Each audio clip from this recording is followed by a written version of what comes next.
দেখেন সৌদি আরবের বিল্ডিংগুলো করে কীরকম, এই যে বিল্ডিংগুলো মানে বিশেষ করে হলুদ কালার হয়, এটা পরে পেন্টিং করা হয় আর কি।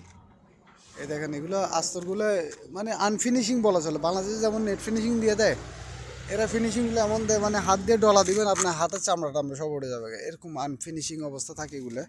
আর এই ইটগুলো হচ্ছে এগুলো আর কি এক একটা ন্যূনতম 35 থেকে 40 কেজি ওজন।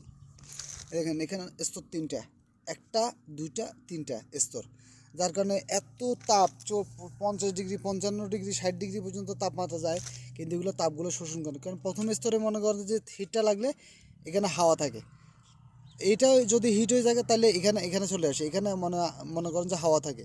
তো যার কারণে মানে স্তর তিনটা চারটা থাকে, তো যার কারণে মনে করেন যে লাস্ট স্তর পর্যন্ত গরমটা হিটটা যায় না, যার কারণে মানে সৌদিতে এত গরম থাকা অবস্থায় রুমগুলো কিন্তু ঠান্ডা থাকে। বাংলাদেশে সিস্টেমগুলো করতে পারলে ভালো হতো, কিন্তু এগুলো প্রচুর ওজন। বাংলাদেশে যেমন ইটগুলো 6 কেজি 8 কেজি 10 কেজি বেশি ওজন হয় না, কিন্তু এগুলো এক একটা আলগাতে মনে করেন জান নিয়ে টানাটানি বেঁচে যায়।